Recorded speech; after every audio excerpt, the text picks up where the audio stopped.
All right, hey guys, today we're going to talk about the transformation of the West primarily through the railroad. So that'll be our main focus. So our essential question, only one, is how did the development and use of the railroad affect the early American economy?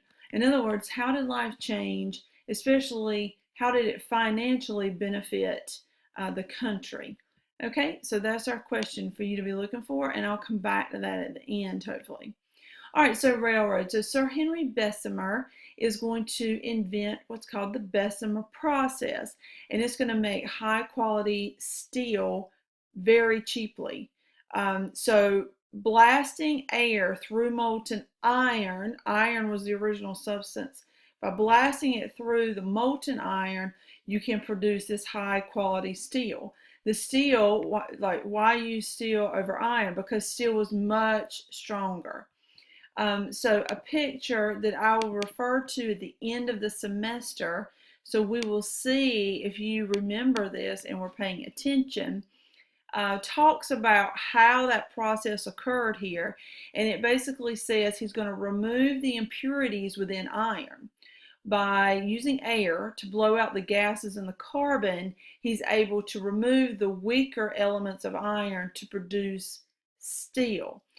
So, speaking of the end of the semester, we will also refer to, I can't get it on, we will also refer to September 11th at the end of the semester. And that's where Sir Henry Bessemer actually is discussed again. So on September 11th, 2001, you see the weakness of steel exposed. So that's why you need to remember this lesson.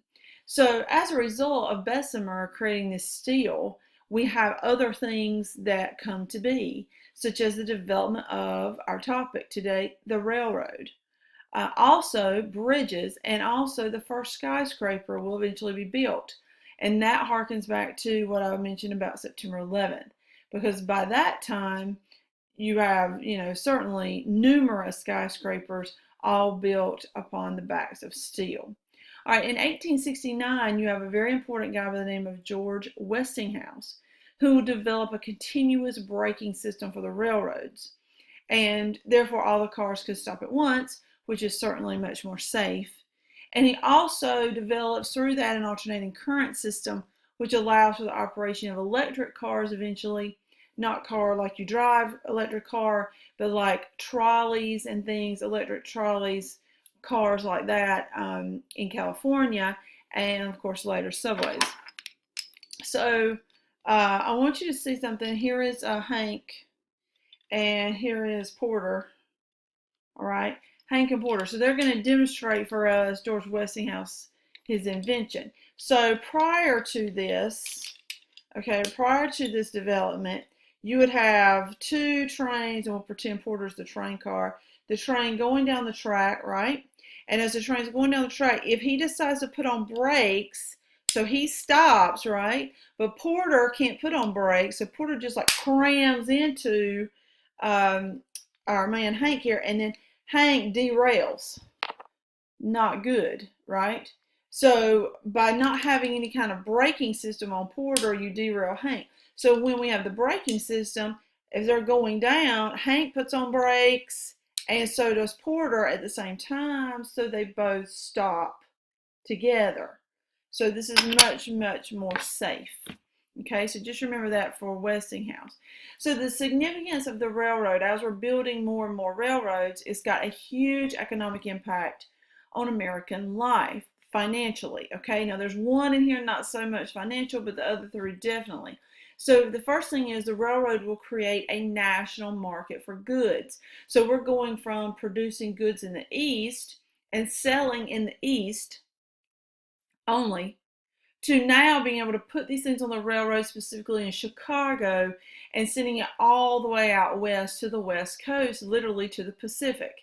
So now you've got people in California, Nevada, other places that are demanding these goods, and they're able to get them because we've developed this market where we can get the goods to the consumer by the railroad. Now we will come into an issue in just a minute where the railroad people get really smart and decide to jack up the price in order for you to ship something. All right. Number two, the railroad encourages mass production. So basically, factories now, with their CEOs, are seeing this increased demand out in the West for the products. So they're saying, hey, if we can get it out there, let's make more and more and more. And as demand goes up, so does the amount that's produced. And they're shipping those things out west in higher volumes. All right, so that's mass production.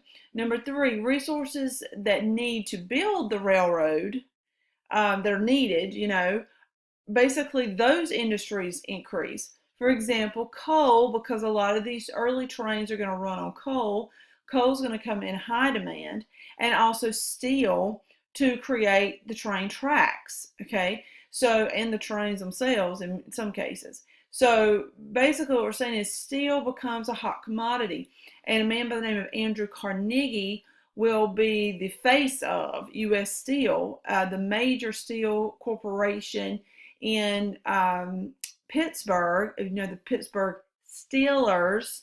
Okay, so the Steelers are basically Andrew Carnegie's baby. Okay, and he's going to become a millionaire overnight. Not overnight, but pretty quickly because of this. Number four, railroads affect the routines of daily life. So now we're going to have time zones so that we don't have accidents with these trains. Okay, the U.S. government is going to provide these railroad company owners with huge subsidies. Okay, so I'm going to put on my railroad hat here. How do I look? It's crooked. Anyway, so with our railroad system here, if I'm in charge, I'm the railroad guy, then what I'm going to start doing is the government is going to start handing me cash. Okay, so the government is handing me money, and I don't have money with me. But anyway, they're going to hand me money, and then what I'm going to do is instead of putting that money to my railroad and building my railroad, right, I'm going to pocket maybe 80-90% of it, and then put only 20% into the railroad. So the government's giving me a subsidy. They're giving me money, the railroad guy, the owner, okay, to make sure that the railroad gets built, and I take that money for myself. All right, so this is corruption. Okay, it says these cash loans, the subsidy, led to hasty and poor construction because I'm taking the money, and instead of building the railroad like I should, instead of that, what I'm doing is I'm putting that money in my pocket and only giving very little to the railroad to be built. So lots of problems. From that is going to come safety issues, derailments, all sorts of bad things happening with the trains because they're not built properly. So you also have the first scandal of this course, and it is called Crédit Mobilier scandal. All right, 1872. So basically, insiders gave stock, which is in a sense money, to influential members of Congress to avoid investigation. So it would be like me, the railroad guy, remember, I'm skimming off the top and taking a lot when I skim for my personal benefit.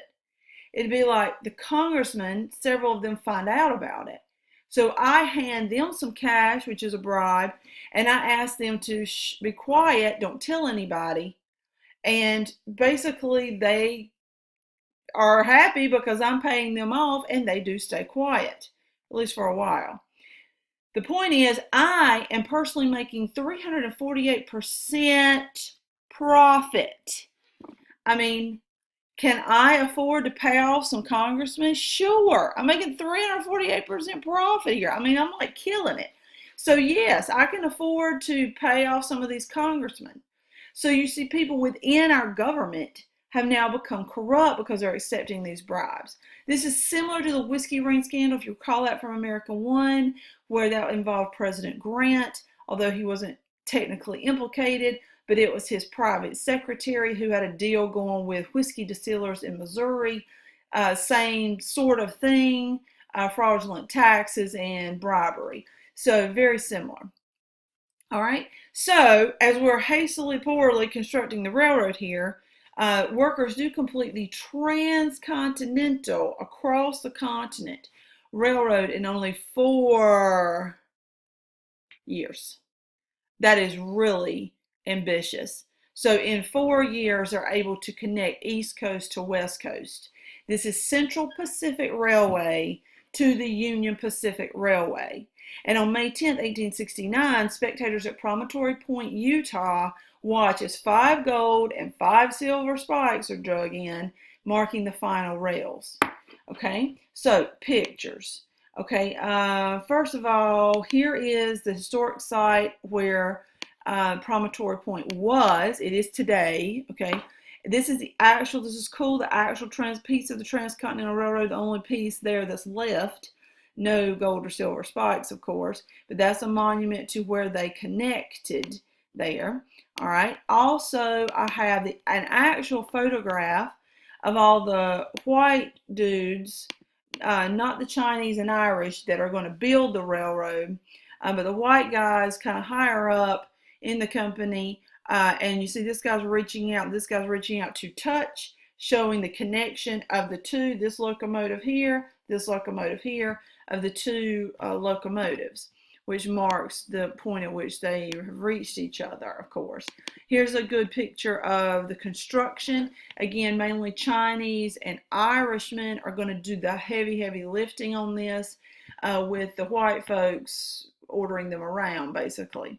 Okay, for the most part. Okay, a lot of work. They're going to be mining, blasting through the Rocky Mountains to connect these two. It is so dangerous and such difficult work. So over here I had Chinese and Irish with the workers completed it. I would write that in if I were you. Okay, here's one more. I'll show you this cool Union Central Pacific Railroad line flyer, only direct route. So that's kind of a cool primary source to show you. Okay, so let's finish it up. The Crédit Mobilier scandal creates this impression that all railroad entrepreneurs are robber barons. Now, robber baron is a term that you're going to need to know. It's very, very important. And it becomes important because we're going to talk about it later in the units with other guys. I mentioned Carnegie, people who kind of do things underhanded. Basically, they're fat cats, like my railroad guy who's skimming off the top, and they loot the industry. They exploit their workers, don't pay them enough, and they keep a lot of money for themselves. So instead of putting all the money in the railroad like they're supposed to, these railroad guys are keeping it. So they're known as robber barons. It's not just railroad, though. I mentioned Carnegie. It's also other industries. Okay, so just remember, robber baron, a robber. Okay, but yet they're very wealthy because they're CEOs. Cases involving the railroads would be Munn versus Illinois. That's one. States can regulate businesses such as railroads. So now I told you that the railroads guys are now charging these astronomical prices for you to ship anything on their railroad. So Munn versus Illinois said, no. This is bad for farmers and other just average people trying to put their crops on the rail line to ship it. So they said states can regulate how much these rail guys charge for shipping. Then Wabash versus Illinois. Now remember, Munn alphabetically comes before M before W. So Munn said states can regulate the amount, can control it. Wabash said, no. States cannot. We overturned the decision. States cannot regulate the railroad. So that gave these robber barons the ability to charge whatever heck they wanted to charge. Okay, very quick picture of that shows, this cartoon shows these people are really being railroaded by Wabash versus Illinois. All right, let's go back and do our essential questions really fast. And they say, how did the development and use of the railroad affect the early American economy? So you can find that right here, 1, 2, and 3, okay? Please go back and write your summary in addition, and you need to show me your answers to your essential questions done, your notes done, and your summary, okay? Thanks, guys.